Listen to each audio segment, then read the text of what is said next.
මම අද කතා කරන්න ආවේ ගාලා සෝනි හෙල්ත් කෙයාර් තියෙන නිෂ්පාදනයක් කරන මේ අල්ට්‍රාමාර්ක් ක්‍රීම් එක ගැන.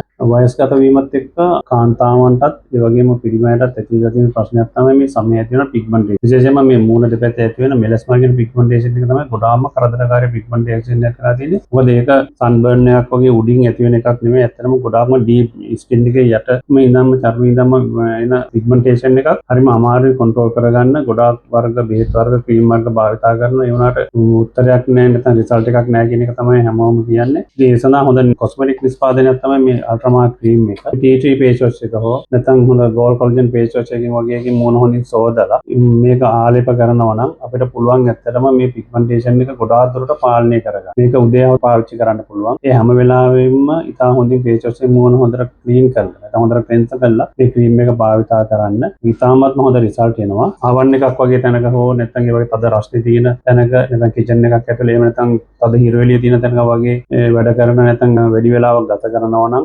පුළුවන් නම් වඩාත්ම සුදුසුයි සන්ස්ක්‍රීන් එකක් යූස් කරන එක. පිග්මන්ටේෂන් එක තව ගොඩාක් දුරට මර්ධනය කරගන්න පුළුවන්. මොකද ඇත්තටම පිග්මන්ටේෂන් එක වැඩි වෙනවා සන්ලයිට් නැත්නම් හිරු කිරණට. ඒ වගේම රස්නෙට මේක පිග්මන්ටේෂන් එක වැඩි වෙනවා. ඒ වැඩි වෙන එක අපිට නවත්ත ගන්න පුළුවන් සන්ස්ක්‍රීන් එකක් යූස් කරනකොට. මේ අල්ට්‍රාමාර්ක් ක්‍රීම් එක ෆේස් වොෂ් එකත් එක්ක යූස් කරනවා නම් ඇත්තටම ඔයාලට හොඳ රිසල්ට් එකක් බලා ගන්න පුළුවන්. මතක තියාගන්න හොඳට මූණ ක්ලීන් කරලා නැත්නම් හොඳට මූණ පිරිසිදු කරලා මේ ක්‍රීම් එක උදේ හවස භාවිතා කරන්න.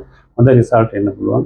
ගොඩාක් මගේ ළඟ ඉන්න පේෂන්ට්ලත් මට තෑන්ක්ස් කරනවා මේ ක්‍රීම් එක ගැන. එයාලත් ගොඩක් හොඳට භාවිතා කරලා රිසල්ට් තියෙනවා කියලා මට ඇවිල්ලා නැවත නැවත කියනවා. කැමති අයට ඔය පිග්මන්ටේෂන් එකට බය නැතුව රෙකමන්ඩ් කරන්න පුළුවන් හොඳ ක්‍රීම් එකක් තමයි මේක. ගොඩක් අයට තියෙන ප්‍රශ්නයක් තමයි ඔය මෙලසෝම වගේ පිග්මන්ටේෂන් එකක් ක්‍රීම් එකකින් අපි මර්ධනය කරගත්තත් නැවත නැවත එනවද කියන එක. ඇත්තටම මේක අපේ වයස්ගත වීමත් එක්ක තමයි මේ ප්‍රශ්නේ වැඩිපුරම එන්නේ. මේ පිග්මන්ටේෂන් එක ඇත්තටම මම අර කලින් කිව්වා වගේ සන්ලයිට් වල නැත්නම් හිරු එළියට ඇති වෙන දෙයක්වත් නෙවෙයි. හිරු එළියට වැඩි වෙන්න පුළුවන්. හැබැයි මේක ස්කින් එකේ ඩීප්ම ලේයර් එක නැත්නම් චර්මයේ ඉඳලම මේක හැදිලා උඩට එනවා. විශේෂයෙන්ම මෙලනොසයිට් කියලා සෛල විශේෂයක් තියෙනවා. මේ තමයි පිග්මන්ටේෂන් එක හැදෙන්න පටන් ගන්න. මේ සෛල වලින් හැදෙන කාලයක දිගටම එනවා. ඉතින් ඇත්තටම ගොඩාක්ම අසීරුයි සම්පූර්ණයෙන්ම මේ පිග්මන්ටේෂන් එක හැදෙන එක අපිට නවත්තලා දාලා දැන් ඔන්න අපිට එන්නෙම නැtei කියලා කියන්නේ. නමුත් හැබැයි හොඳට පාලනයකට අරගෙන මුකුත්ම නෑ වගේ නැති විදියට අපිට ස්කින් එක තියාගන්න පුළුවන්. හොඳටම පිග්මන්ටේෂන් එක නැතුව ගියාට පස්සෙත් අපිට අඩුම ගානේ රාත්‍රියේ විතරක් හරි මේක පාවිච්චි කරන්න පුළුවන් නම්